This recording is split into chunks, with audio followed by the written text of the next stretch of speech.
கோவை தெற்கு தொகுதியில இது முறை திமுக நேரடியாக களமிறங்குவதால் சிட்டிங் பாஜக எம்எல்ஏ வானதி சீனிவாசன் தொகுதி மாற முடிவு செய்திருப்பதாக கூறப்படுது.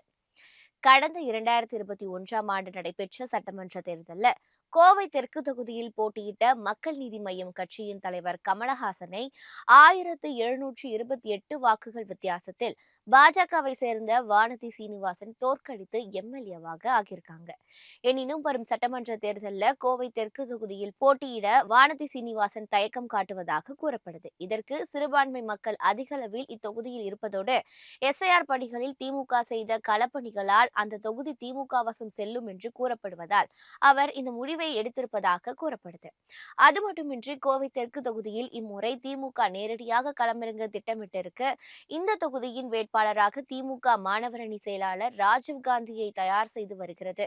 இதனால கோவை வடக்கு தொகுதியை குறிவைத்து வானதி சீனிவாசன் காய் நகர்த்தி வருகிறார். இதற்காக பிரதமர் முகாம் உள்ளிட்ட பல்வேறு பணிகள்ல அவர் ஈடுபட்டு வராங்க.